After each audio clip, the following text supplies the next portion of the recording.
That's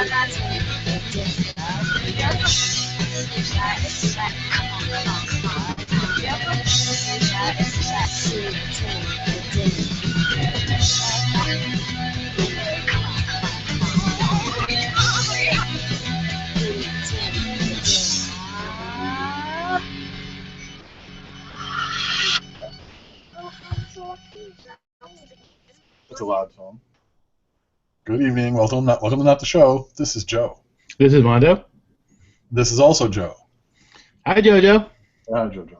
Hi. See you in the morning. Ah. Yeah. So this is How are you? I'm doing pretty good. Hey, do you know who Lennon and Maisie are? No. Lennon and Maisie are these two lady singers. One of them's like, I don't know, 5. All right, not 5, maybe like 10. The other one, I don't know which one's which. They did a song I saw like on the Facebook a while ago, and I really liked it. I thought it was very good. It was like a cover, and it was very sweet. And so I liked their page. Again, I mean, these are like very sweet like singers, and like I said, one of them's about 10 or so.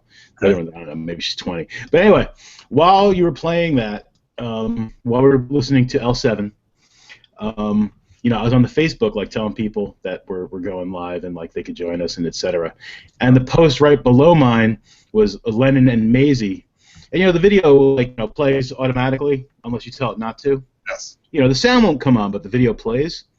So I was watching Lennon and Maisie, like with a whole bunch of other people on stage, and it didn't quite sync up with L7, Pretend That We're Dead, but enough that it was very enjoyable to me.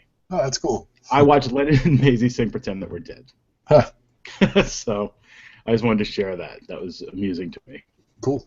I think they should cover that, actually. I'm going to ask them to. They'll probably ignore me, but I'm going to ask them to cover that. 99, Joe. 99.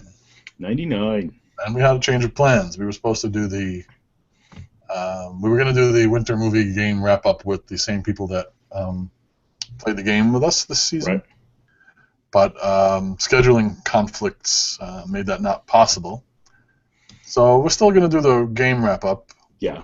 But they'll be back, not for show number 100, but they'll be back for show 101, and we'll do the summer movie game. Summer movie game. Yeah. There's 50 movies in the summer movie game. That's a lot of movies. It's a good thing we've got more teams. Yeah. We'll have 4 again, right? Yes, same as last time.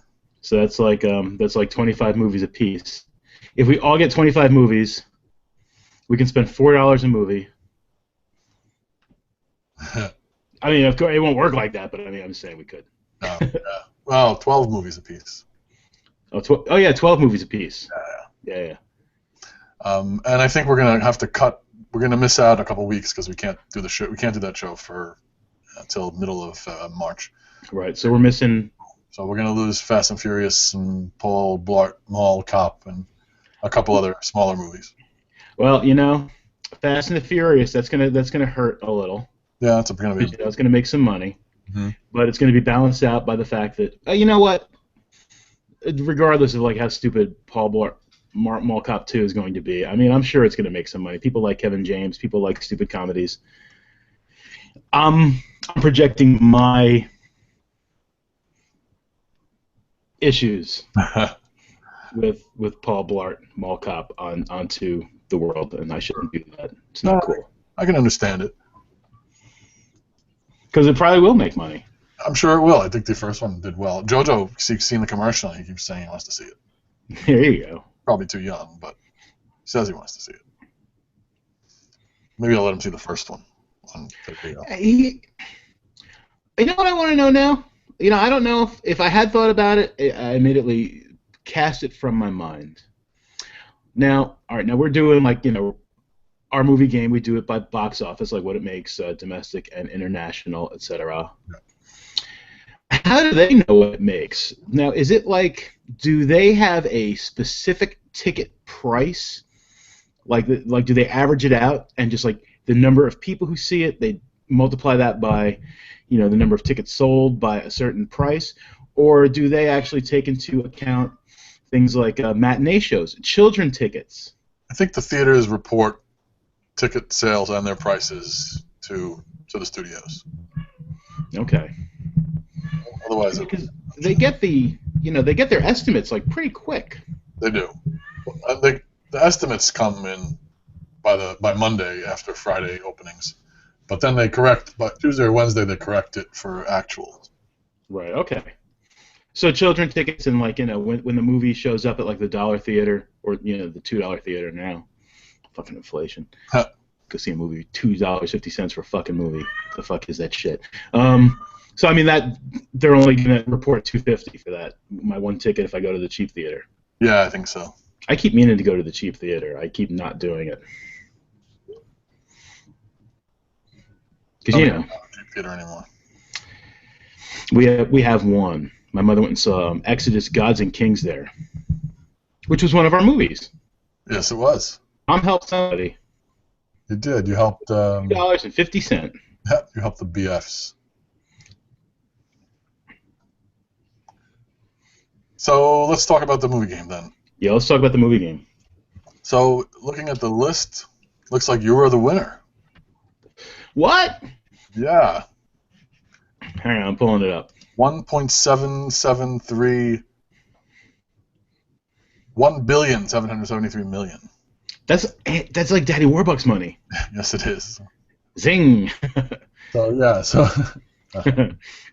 yeah, you pulled it out, and it was I was in the lead for most of the time we've been playing, but then you just had a lot of big movies that lasted a really long time. Like you paid $3 for Theory of Everything, and it made $91 million. Which is hard to believe. Yeah. Now I gotta say, I beat you by 120 million, roughly, or exactly, perhaps. No, I don't know, something like that. Which I mean is not a lot in when we're talking about like we're up to like billions of dollars here. I did not beat you by a lot. I'm looking at this. My 1, 2, 3, 4, 5, 6, 7, my 8 movies. I completely demolished your 3. Yes. So I've got to say, you chose wisely. It's like, you could have won with 3 movies. I could have. It was close. It was close, and you only picked 3 movies. Yeah, that's true. That's pretty good, Joe. And what's pretty crazy is when you look at and I only spent $90. Don't forget, I screwed up my math and I spent $10 too little. Oh, look at that! Yeah, $90. Yeah. If you look at domestic grosses, we both lost. If you take out international money. Yep. Isn't that crazy? Karen would have won. Karen would have won hands down, like 200 million. Right. Karen would have won almost 300 million. Right, by a lot, and that's because international for The Hobbit, The Penguins of Madagascar, and for me, I mean, look at the numbers for Interstellar. Domestically, it only made $186 million. Foreign money for Interstellar was almost $500 million. Yep. And Hunger Games made about 350 both international and here. And even Taken 3 made $100 million more money internationally than here. So it would be a completely different game if we didn't count foreign. Absolutely. Pretty crazy. So we have to give special note that Karen, if we were just sticking with domestic, she would have pulled it out. All right, yeah, she would have. So let's do some breakdowns then. So Karen won domestically. Who had the largest foreign gross? That's still you. That's still me. Well, yeah, that's where I probably made most of my money. Right. It is. Yeah. A 1.1 billion. Opening weekend. That's you. Opening weekends, yeah. By a lot. Most for the opening weekends. Yes, you did. That's a lot. Opening weekend. Yeah, $208 million for my three movies together on opening weekends. And of all the movies, opening weekends, singly, you also take that with the Hunger Games, 121, almost 122 million dollars, opening weekend Hunger Games. That's right. Best per dollar spent looks like The Imitation Game, $46 million. That was you. $46 million per dollar spent. So Oh no! It's did I miss one? Paddington, $52 million spent, and that's the BFs. Wow. Oh, yeah, I missed that one. There it is, Paddington. Paddington. It spent very little on it, and it did pretty. It did okay. It made $208 million altogether. So, $52 million per dollar spent. That's good. So yeah, I guess those are all the numbers. Crazy game. It is. How many movies did we have this time out? We had 4, 5, 6, 7, 8. Probably 2, 4, 6, probably 30. So I think 30. So we're gonna have like about 48. Yes. So it's gonna be a lot more. Yes. And I looked at the list you sent us of the summer movies, and wow, there are some big movies. I can't see anyone spending like $65 on one movie like you did for the Hunger Games. No. Because that is going to kill you if you try something like that. This is going to be, we're going to have to be a lot carefuler with our idiot bucks. I mean, there's Avengers, right? Avengers is bound to be the biggest movie of the year for the summer, but there's some other big movies in there. If someone spends the majority of their money on Avengers, and then someone gets two of the other big movies, it's very easy to beat, someone who spent all their money on one big title. Right. I mean, I'd say we probably all got at least one big movie last time out. Mm-hmm. And you wisely chose what you thought was going to be the biggest movie, and it was The Hunger Games. But now it's like, I mean, if you tried that same strategy... Actually, The Hobbit your choice was better, and you spent less. The Hobbit made... Sorry to correct. The Hobbit made almost $1 billion total, and Hunger Games only made $715 million. Okay. Hobbit was the biggest choice, and you spent 42 on it. How much did I make per dollar? $22 million per dollar. Mm-hmm. Yeah, to my Hunger Games, only 10. That was a much better pick than Hunger Games, actually. It depends on your point of view. If you had gotten one other big movie. Yeah. If you had gotten, for instance, maybe The Wedding Ringer, would that have pulled it out? Another 60 million? Is that what it? Not quite. I need another 120 to. Well, you take 60 away from you and add 60. Right. Then that'd probably be close. Yeah, so you could have. Yeah, you might have pulled it out with one more inexpensive movie, like that performed fairly well. Yeah. But that's not going to be the case with the summer movie game because there are so many big movies. It's like even if Avengers 2 is like the hugest movie, it's like all someone would need is like two relatively huge movies to top it. Yeah, it's true. Crazy. It is going to be crazy. It's going to be a crazy game. How many of these have you seen? Have you seen most of these? I saw Annie, Night at the Museum, Paddington, Big Hero 6, Horrible Bosses 2, The Hobbit, The Interview, Interstellar. That's it. All right. I saw Big Hero 6. End of list. Oh wow! No, I also saw The Hobbit, but I'm not going to count that.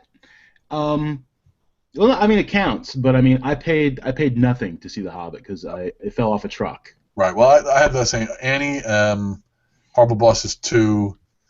Both of those also fell off a truck for me. I paid for Paddington and Night at the Museum. I took Jojo to see those. Right.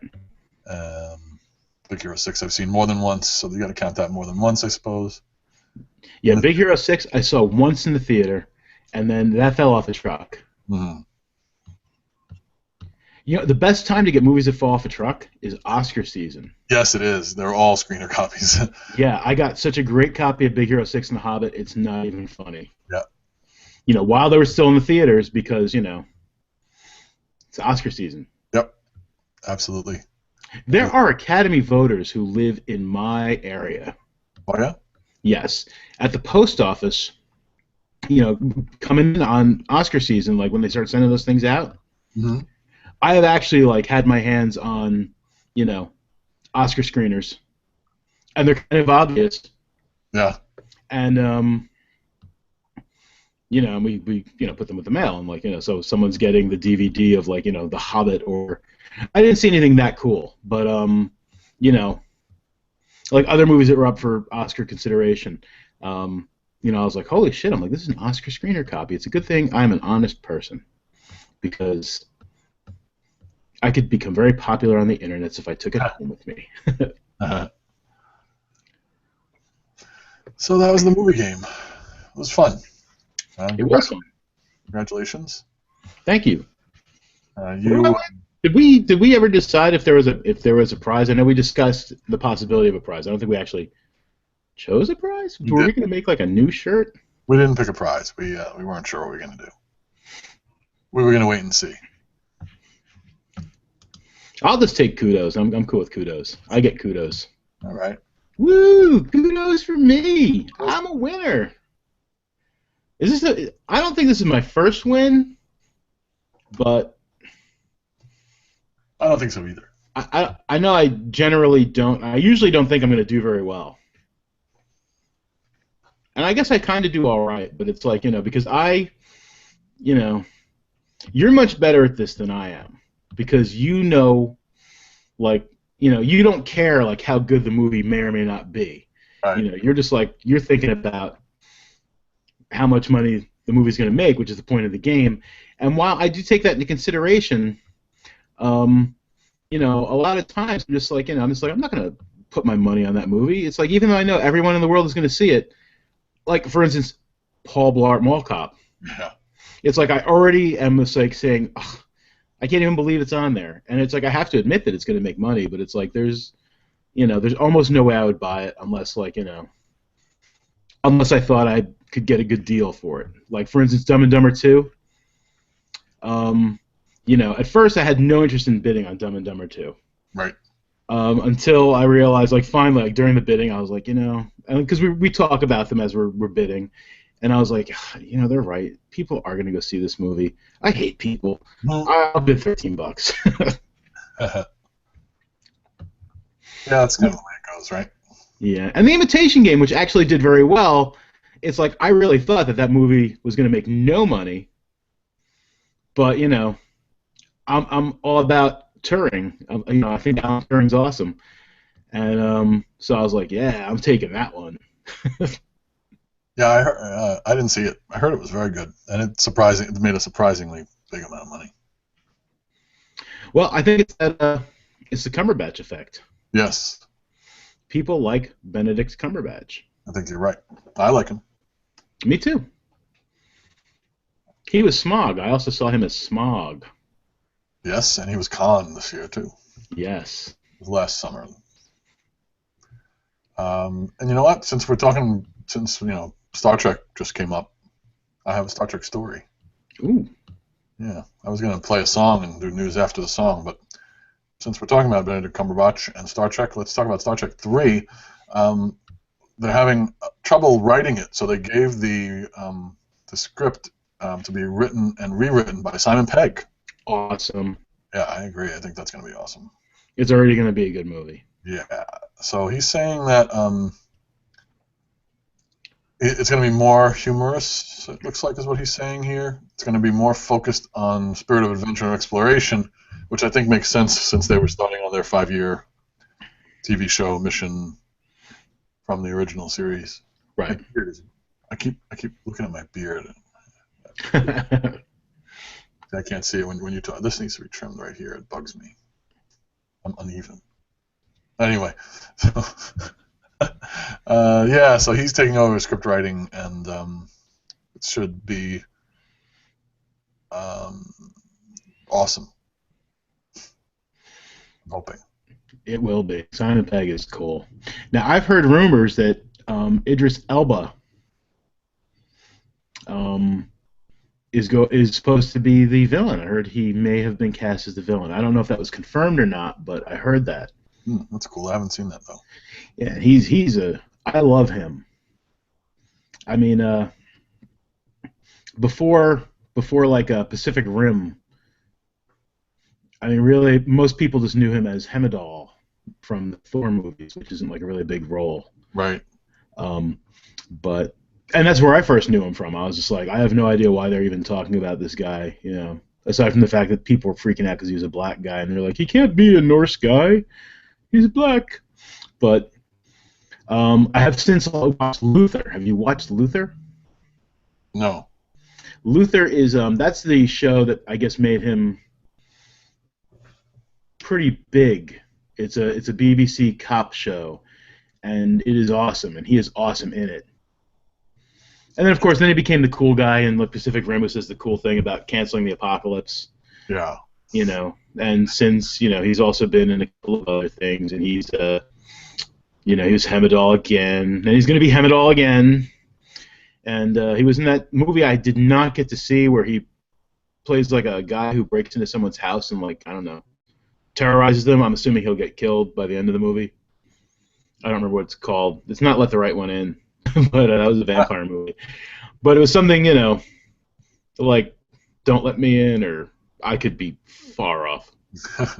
But yeah, but I wanted to see it just because he was in it, and like, you know, especially after seeing Luther, you know, I thought it was great. I mean, he's like a cop with anger issues. He's like a British cop with like these anger issues, and I recommend highly that you watch Luther, Joe.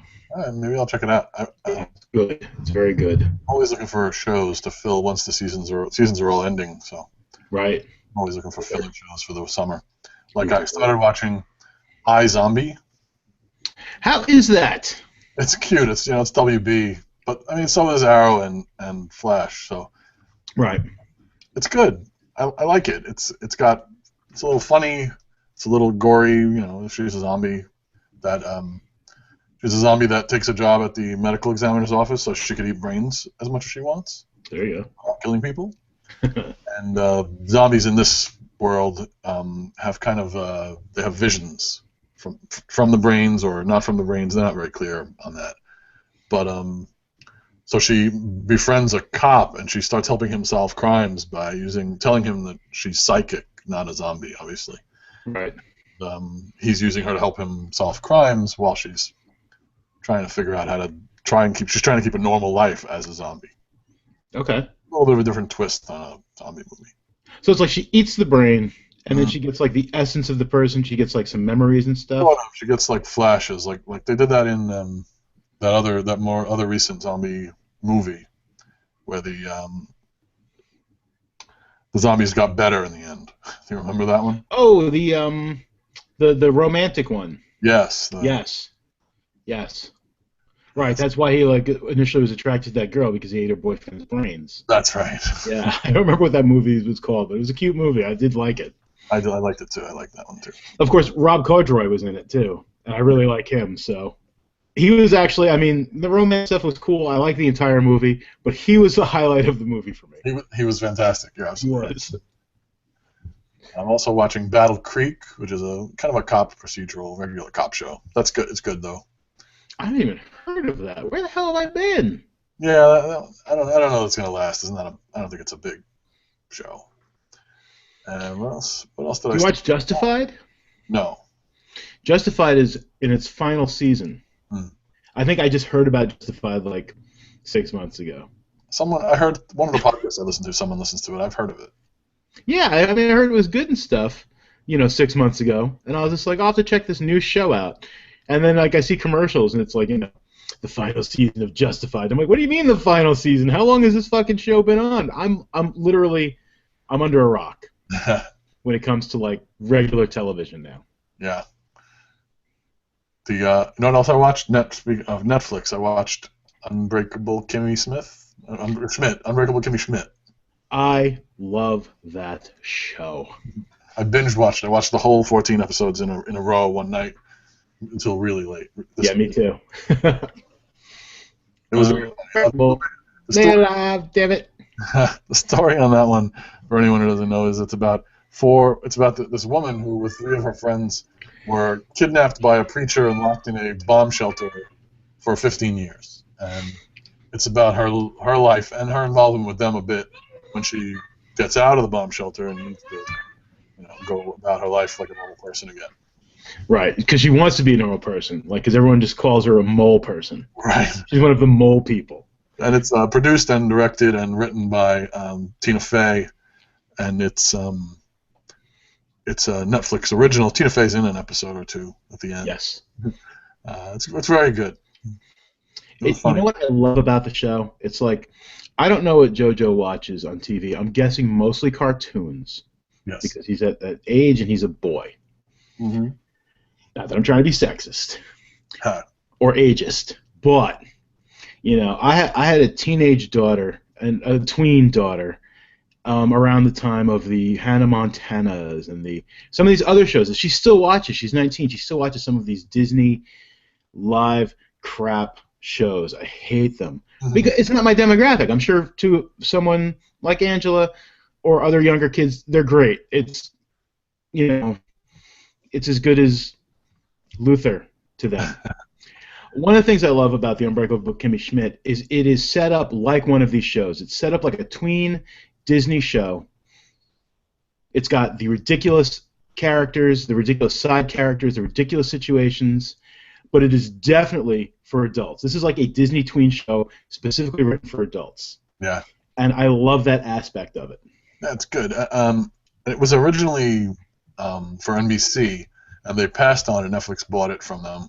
So the first 6 episodes were written for broadcast TV, and then they found out they were going to be on Netflix, and you could almost feel a bit of a change in the stories a bit halfway through the season, and they get a little bit more, a little bit darker towards the second half. Yeah, because they could, a little. It just changes a little from a typical sitcom-y kind of feel. It was still good. I'm not saying that they were bad in the first half, but right. It's interesting to watch it, knowing that halfway through or so things changed a bit. Now, Jesse, we talked about the show last night when I was with my brother and my sister-in-law, and we talked about it a little bit. And she was kind of horrified that, at the concept. I mean, she thinks the show's funny. She's horrified at the concept that they're making fun of the guy who worked at the McDonald's or whatever that, helped save those, women that were trapped in that house for all those years. Right. And she was just like, they're making fun of him with that theme song. It's like, she's like, and she's not, she's not a YouTuber or a Facebooker. She reads John's Facebook and stuff to see what people are up to. Yeah. And I was like, this has been going on for years. I was like, I said, and once again, I don't want to sound like a racist, but usually it's a colorful black person who they get on the news, who is speaking colorfully. Yeah. And and they take them and they they do the remix and the auto-tune and stuff. So I showed her one last night. I showed her that woman who was just like, ain't nobody got time for that. Okay. And she was like, I can't believe that they would do this. And I was like, yeah. She's like, is this real? I said, yeah, they really, someone saw this on TV, this woman being interviewed, and they were just like, that is funny as hell. And I said, yeah, this has been going on for a while. It's not just that guy they're making fun of. I said, they're making fun of, this meme. Right, a meme, yeah. Like the Leprechaun. Have you ever seen the Leprechaun one? No. The Leprechaun one is hysterical. I'm going to have to look that up later. I'm under a rock, man. Yeah. That one's crazy. Is it also an auto-tune? Yes. Oh. Cool. Anyway, so I think those are the new things I'm watching this week. I'm still catching up. I've been watching Fringe. I'm still on season 5 of Fringe. I've been binge watching Fringe in my free time. Now, are you rewatching Fringe? Or yeah. Okay. Because I think we did discuss the end of Fringe. Yeah, we did. Okay. Love. If not, then we probably should because it's been a while. There was I'm currently watching Star Wars. Sorry. I was going to say I'm currently watching Star Wars Rebels. Is that what's we on talked about it last week. It's on behind you there? No, that's Clone Wars. Okay. Yeah, and I'll explain why the TV is on and why Clone Wars is happening in the background. Because I like Clone Wars. But, Ange goes over to her boyfriend's house, and they use my Netflix. And it's like, you can have two people watching at a time. You can't get a third. You could buy more. Yeah. But why would you? And because, Mary Ellen, Ange's mom, one of my dear friends, I let her use my Netflix. Because, why not? That's what it's there for, the extra account. Come on, let's face it. But so then, if Angie's going to try and watch it at her boyfriend's house or something, then I try to get on Netflix to watch, the same show I've watched a million times, and I can't get on because she's watching something. So I'm just like, man, get your own Netflix or tell your boyfriend to get his own Netflix. Like, don't be using my Netflix. I let her use it once over there, and now it's like out of control. So I try to leave Netflix. Look, if she's over there, even if I'm not watching it, Netflix is on. Don't use my Netflix over at your boyfriend's house. Let him get his own Netflix. You're right. If she was going to his shack, in the middle of the woods or something, that he was stealing Wi-Fi from the local McDonald's, I'd be like, yeah, he can use my Netflix. But, get a job, use your allowance, get your own Netflix. I don't know why your family doesn't have Netflix. This is 2015. What the hell? Everybody should have Netflix. What are you, a Hulu Plus family or something? Lunatics. All right, let's take a break. All right. We're going to play a song. We've got a little bit more news, including the biggest story of the day. Biggest story? Literally, this is today's biggest story, or it's just a really big story no matter what day it was? Biggest story of the day. Maybe even the biggest story we've ever reported on. God, I can hardly wait to come back. Yep. All right. We'll be right back.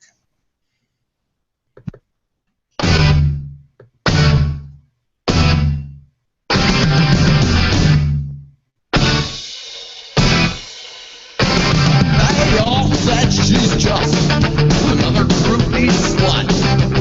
And I said I thought you were anything but. Yeah, sometimes reputations outlive their applications. Sometimes players don't go out when you don't play with them. I feel so funny deep inside when you kiss me goodbye. Goodbye.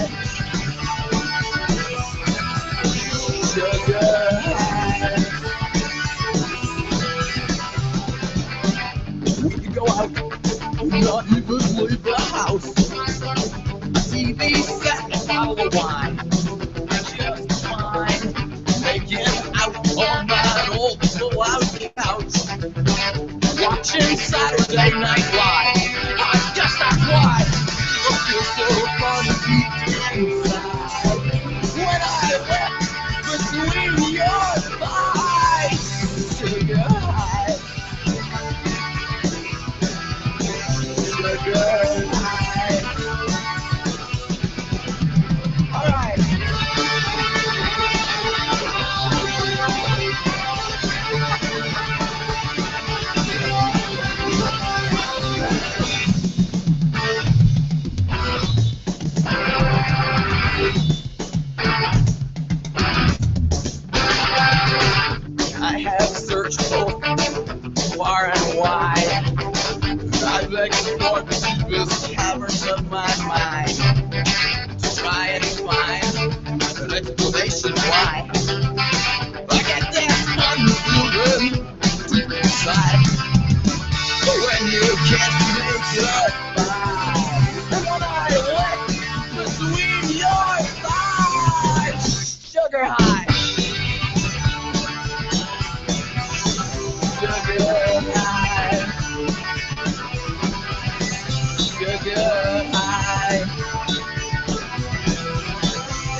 television.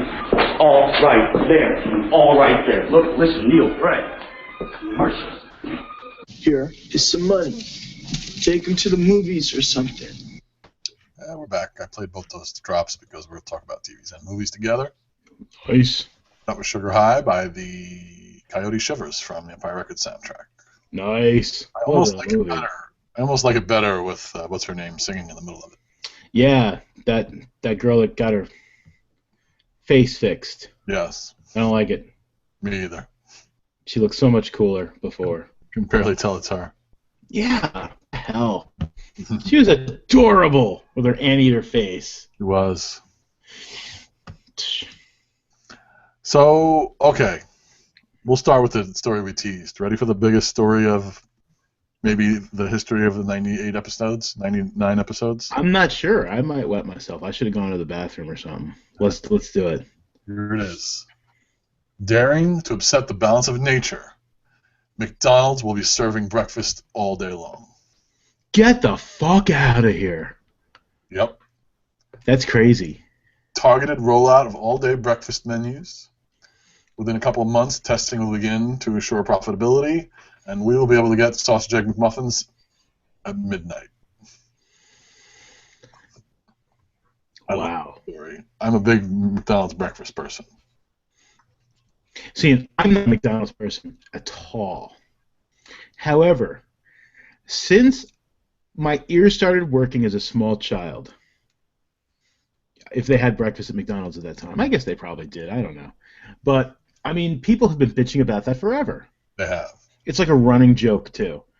It's like, even like that falling down. I mean, it wasn't McDonald's, but it was just like, you know, he showed up at like 11:01, and he couldn't get breakfast.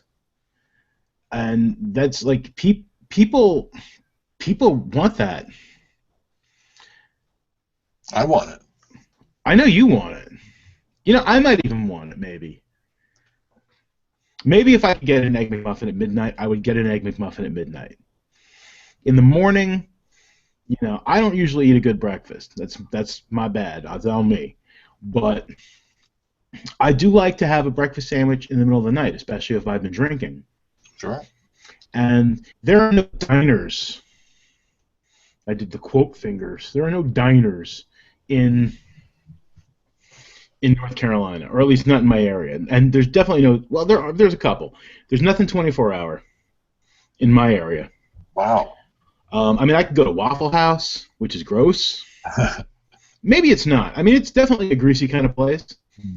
But I ate at a Waffle House once in Florida, and I paid for it for a bunch of hours. Now, it was one Waffle House in Florida. There's like a million Waffle Houses all over the South.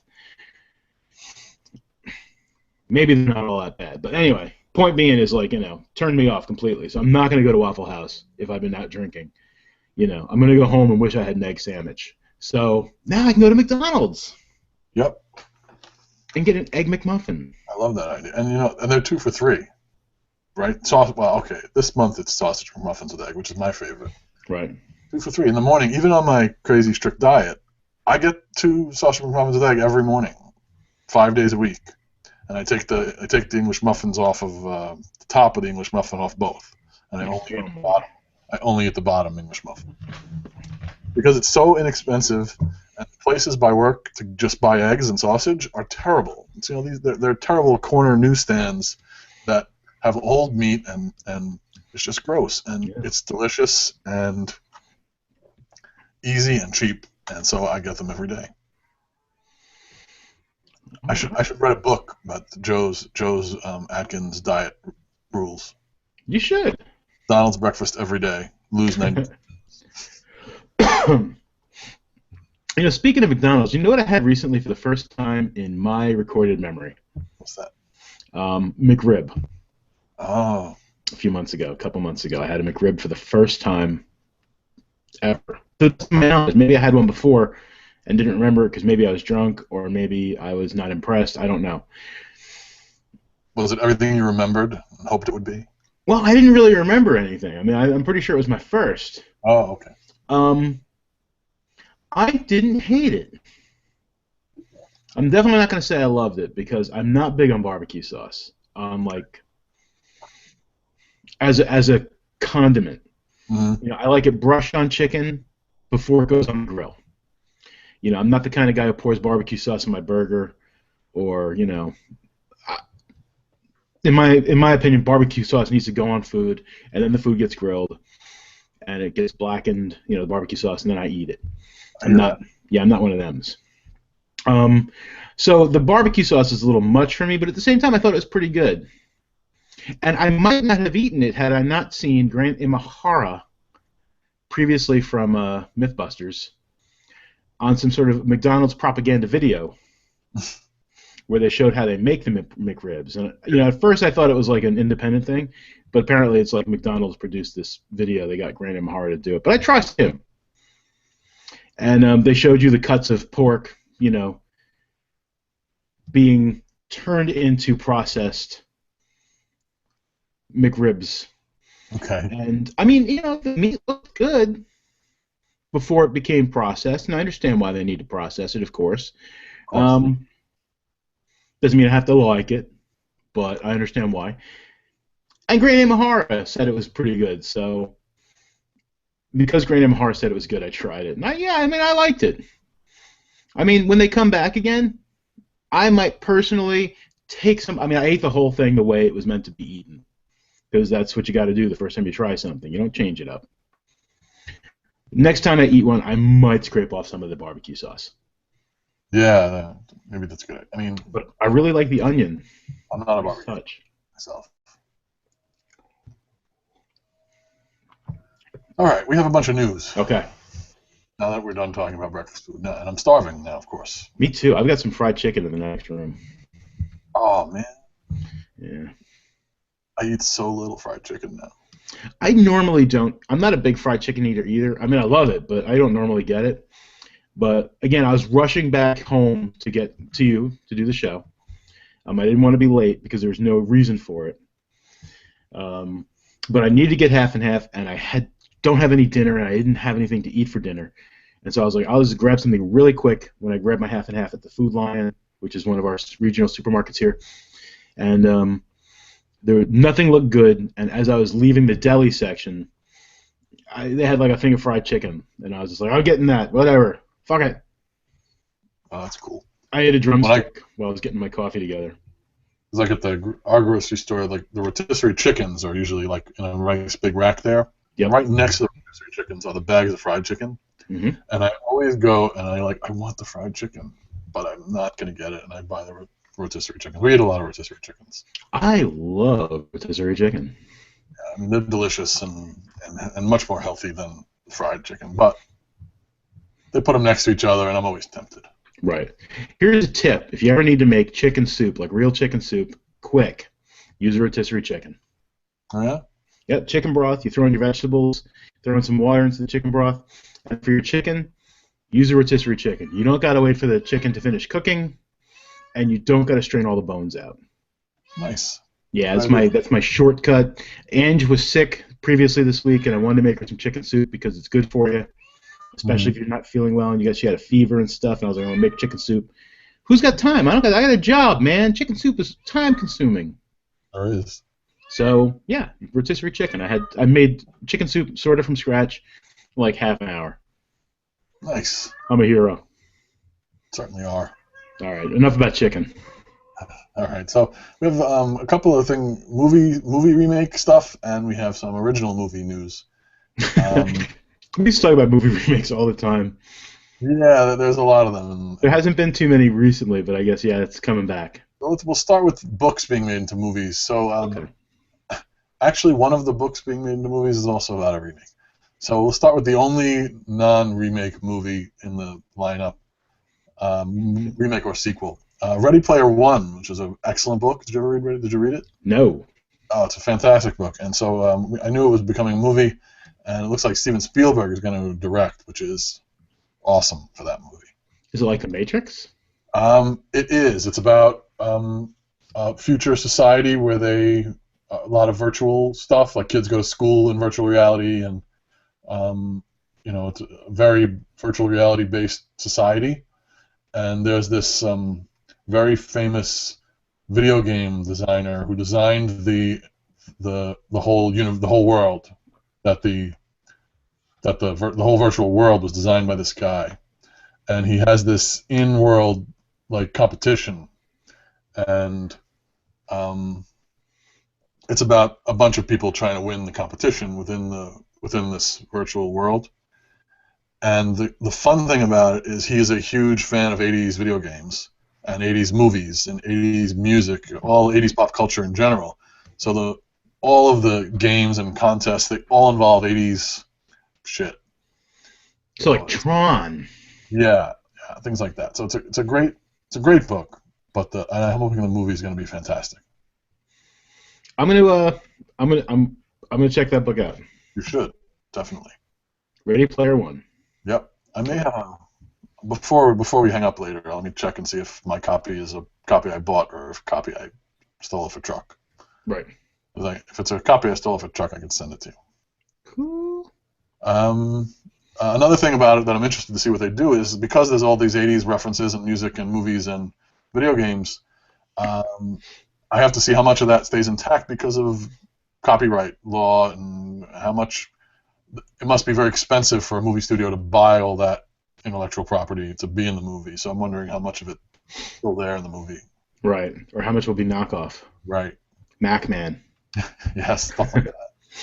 Chaka chaka chaka chaka. The second story about books being turned into movies is there's some news on the reboot of It. Looks like filming will be starting in June, and the rumor is now that it might be 3 movies, not 2. Wow. Yeah, I thought it was going to be kids in one movie and adults in the other movie. Which would make sense. Yeah, like they did for the miniseries. But now the article from BloodyDisgusting.com says 3 movies. Which may be too many. Maybe. I mean, It is one of those movies, or one of those books, that I could definitely see cutting a lot of stuff out, because while it's great in the book, I could see it not translating as well to the movies. Yeah. Or because Stephen King, I mean, most of his books are really good movie books, in my opinion, because it's like you don't necessarily need to cut a lot to get the material down, because he's fairly descriptive and he's good at it. Yeah. So it's like, I mean, a lot of the words that he's putting on paper is stuff you're going to take care of by turning it into a visual medium. You're not necessarily shortening the story for the most part. Exceptions being things like The Stand, which is a very long book, and there's a lot of stuff in there, or Dark Tower things, which we've discussed. Yeah, but I mean, a lot of his stuff is he puts you there, and so when you're doing a movie, he puts you there. So I don't know. 3 movies for it may be overkill. It may not. Maybe they'll be really good. Yeah, I guess we're going to see some dark. That's what I want to start seeing. I want to see it in it, and I want to see it other places, in preparation for the day that maybe someday we will get a Dark Tower TV series / movies combo. Let's start putting shit in there now. Let's put it into it.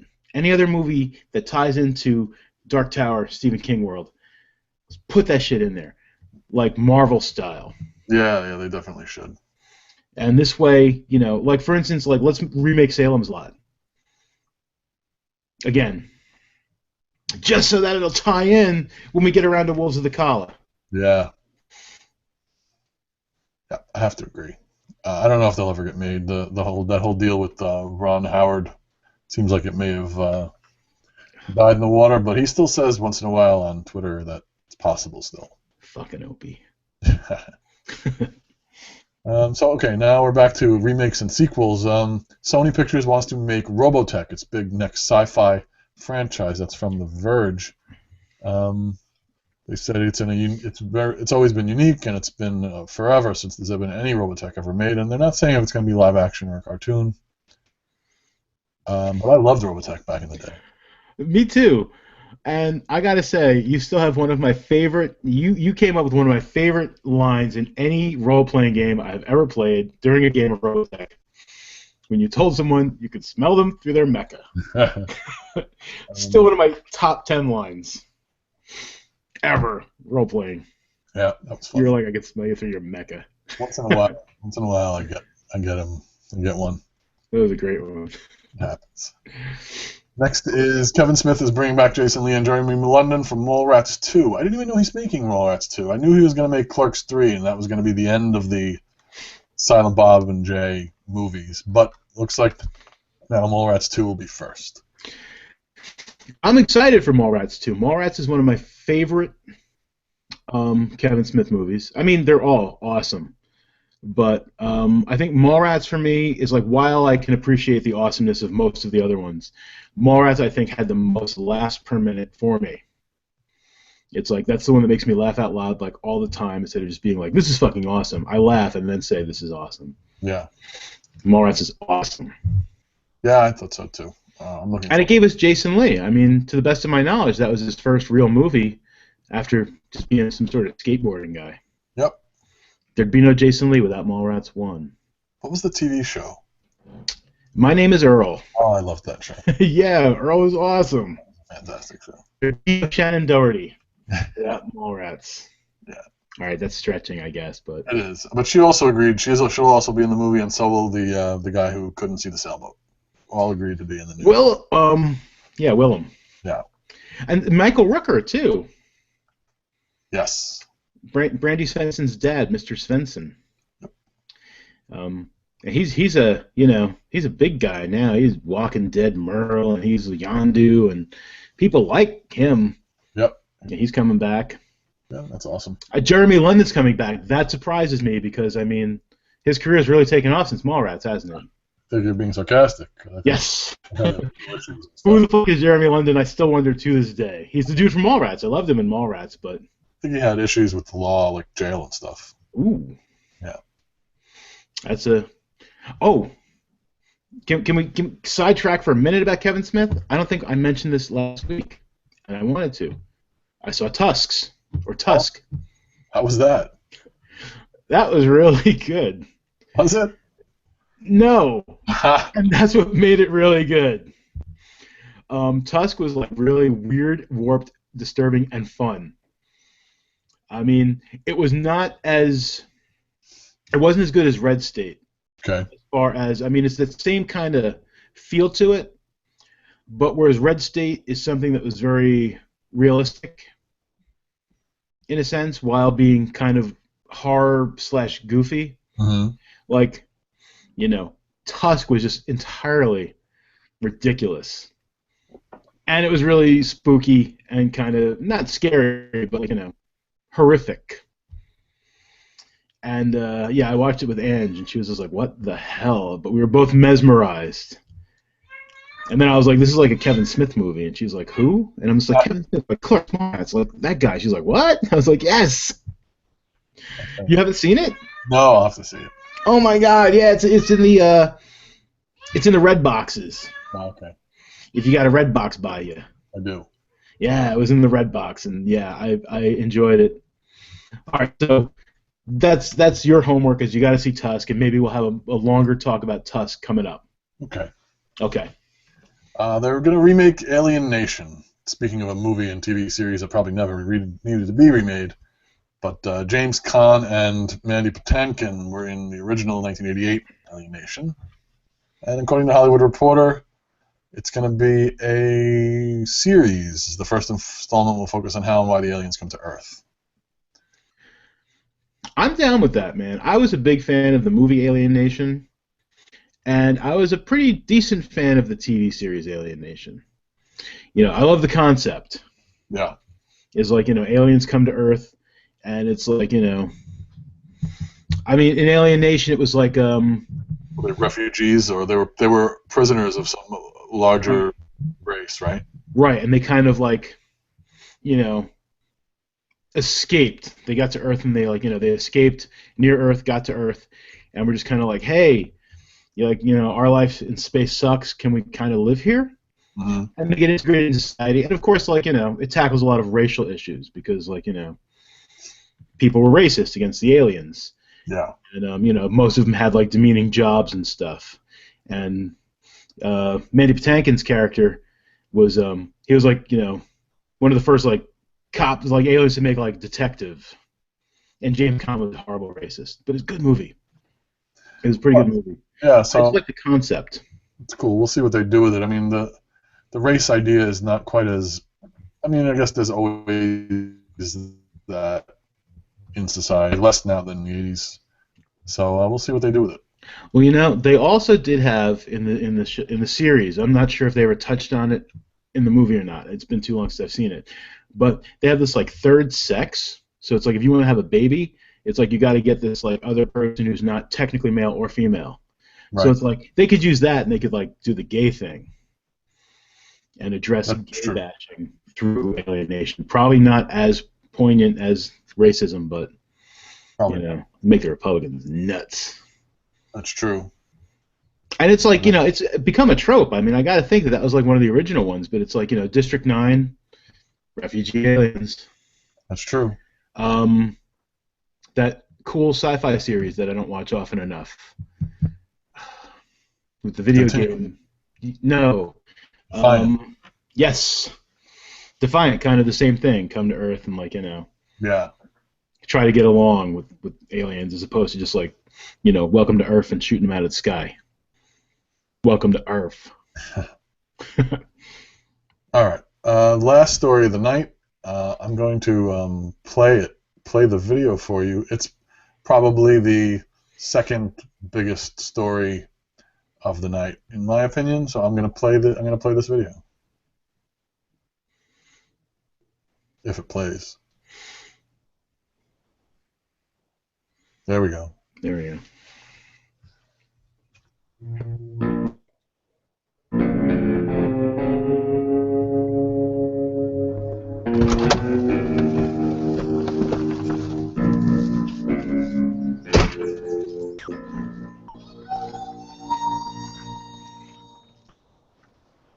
You want to play mute trombone? I was thinking nervous donkey game. I like that one. You know how fast you were What's up, fatso? Fireball. Why the hell you pulled me over? We're prepping it for the sequel. Gotta get in pullover shape. Cream, we're making a sequel? Well, yeah, by we, he meant us, you know, because it's like, the title of the film is Super Troopers 2, Thorny and Rabbit. Sounds like a rom-com. Is Hugh Jackman in it? He was great in Van Helsing. You know how fast you were going? Oh, fuck. God damn it, Farver, we're trying a new bit. Wait, these guys are in the sequel too? Why would you tell them? It was, yeah, look, they're in the movie too. The actual title of the film is Super Troopers 2, Thorny Rabbit, Mac and Foster. So, you guys are dicks. Fine, I'll make my own sequel. Super Troopers 2. Farver's got a huge cock. No stuntman in that movie.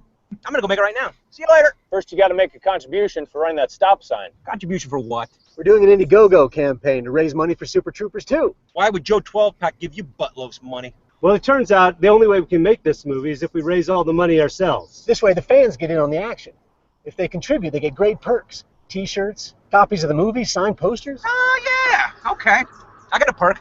Guy gives $100. I go to his house and I fuck his wife. Zingo! Not quite, Farmer. We're offering good stuff, like hanging out with us at a baseball game. Or chug against us at a beer fest competition. The fuck's a beer fest? Shut up, Farba. If they contribute, they can even score a part in the new movie. Wait, I should be in the new movie.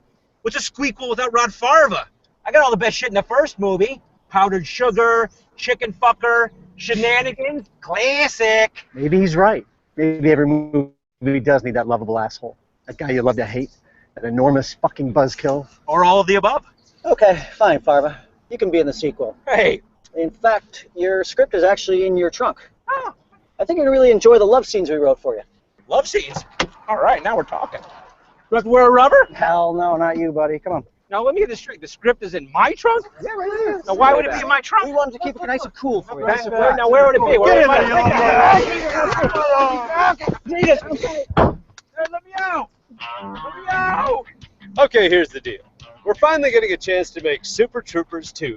The script is written and the mustaches are thick and furry. But what happens next is up to you. You see, we know people really want to see this movie. And by joining us, you can help prove it. You know I had the best shit in the first movie. We need to raise at least $2 million to make a bare-bones style film. But the more money we raise, the more great fun shit that you'll get to see. Yeah, more explosions, more car chases. more actors. Real actors. Real mustaches, real bullets. Don't spin the cup burger! Sing it again, Rookie B.O. The more you raise, the more we can show how much you guys really want to see the movie, which means a wider release, which means at a theater near you. Who wants cream? Hey guys, I showed my dick in the first movie! Hey guys, I hate to admit this, but I think Farva's right. Okay, new deal. If we hit our goal, we're gonna let Farva out of the trunk and into the new movie. If we don't hit our goals, then there is no movie. Farva dies a slow, painful, somewhat amusing death. So check out the perks on the side of the page. We're also going to set up a camera so you can keep checking back and see if Farva gets out of the trunk. Yeah, help us Farva-size the movie and let Farva out. So are we really going to leave Farva in here? Oh yeah. Yeah. Good. Duh. Guys! Guys! I gotta take a piss, guys! Joke's on you, my buckball's in here! Guys?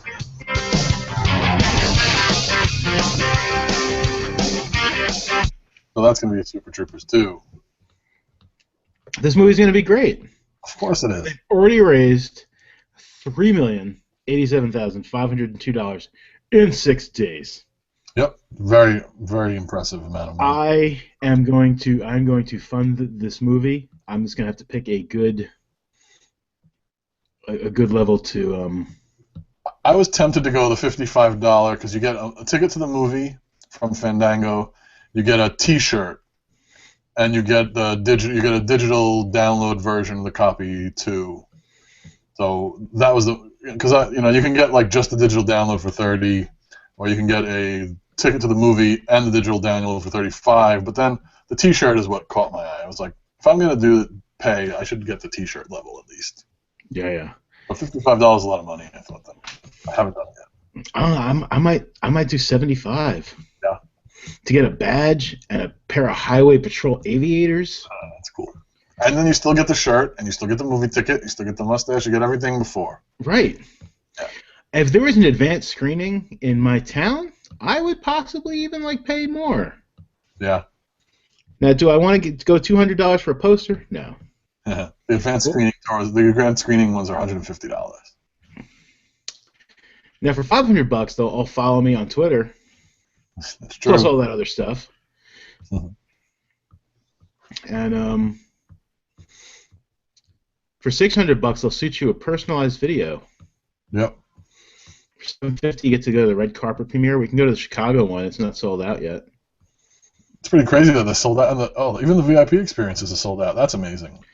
You know, what's weird, I mean, Chicago's a big city, isn't it? Yes. I've never been there, but I've seen it on television. Someone paid the $10,000 to be in the movie. Wow. Someone paid two people bought the $20,000 to get private stand-up shows. The red carpet premiere in New York City and L.A. sold out, right? Chicago? Yeah. Three people. No, the premiere is not sold out, but the VIP premiere is sold out. Okay, well, I'm just saying it's Chicago, 3 people. Yeah. Out of 125. Yeah, that's weird. Someone bought the $35,000 donation to get to keep the patrol car. That's cool. Yeah. Private theater screening, do they come with it? You get all the $200 perks and the be a producer perks when you get the car. Farva not included, it says. Oh, for $25,000, there'll be groomsmen or bridesmaids at your wedding. That's awesome. All right, I have 25 days to decide what I'm going to do. So yeah. So the whole thing is awesome, and I love that movie. Anyone who hasn't seen Super Troopers, you're missing out. Super Troopers is fantastic. Yeah. Beer Fest. Absolutely. Beer Fest is fantastic too, but Super Troopers are just amazing. If you have not seen Super Troopers, you got to go see it meow. Yes. See Super Troopers. Go right meow. Right meow. Definitely do it right meow. And that's our show. We done with the show, meow? Yeah, we're done with the show. Meow. We do this every Monday night, just about, whenever we can. And we're going to start doing it more often. I think the problem was last time is the holidays were coming. We had a lot of shit going on. Yes. And we both got a lot of other shit going on. We do. You know, my schedule was changing a lot, and it's like, you know, after like not doing it for a few weeks, it's like you kind of forget about it until it's like, well, me anyway, I was kind of forgetting to even see if you wanted to do a show until like, you know, I was like, what day is it? Holy shit, it's Monday. It's like 9:30. Were we going to do a show? Like, oh, man. And then there was one time, like recently, I texted you and I was like, we should do a show. And you were like, absolutely, we should do a show. I'm like, we have to do a show. And then, like, I was working and stuff, and I did my thing, and, you know, 10 o'clock that night, I'm just like, holy shit, it's fucking Monday. We're going to try and do, man. Well, I think we can stick with it for meow. Yes. Except for next week. Except for next week, I'm away. But we'll be back the week after for the 100. Yes, we'll be back. I don't know what date that is, but it doesn't matter.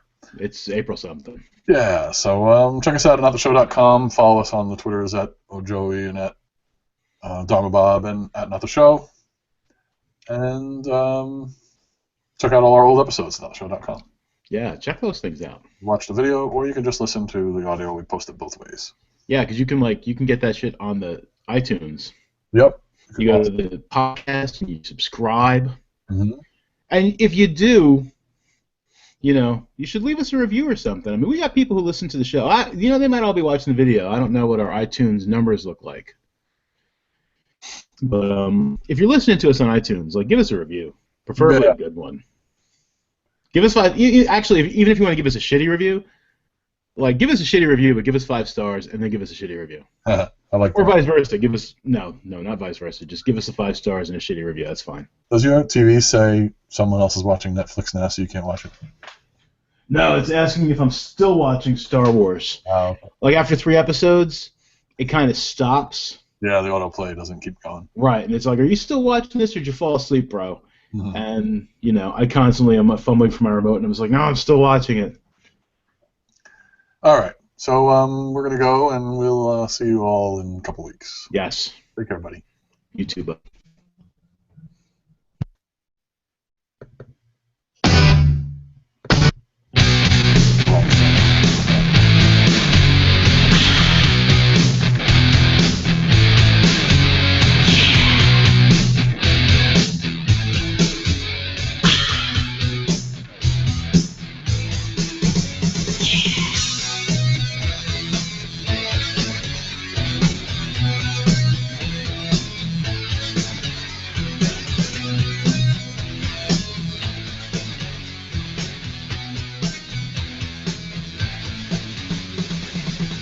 What's up with what's going down in every city and every town?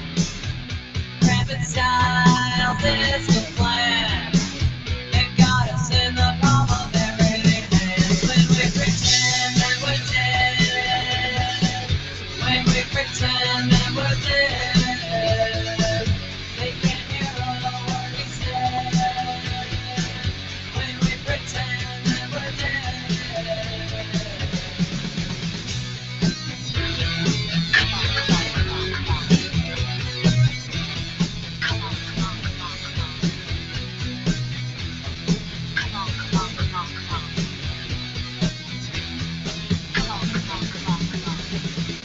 Turn the tables with our unity. They're neither moral nor majority. Wake up and smell the coffee, or just say no to individuality. When we pretend that we're dead, when we pretend that we're dead, they can't hear a word we say. When we pretend that we're dead.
That's it, man. Game over, man. It's game over.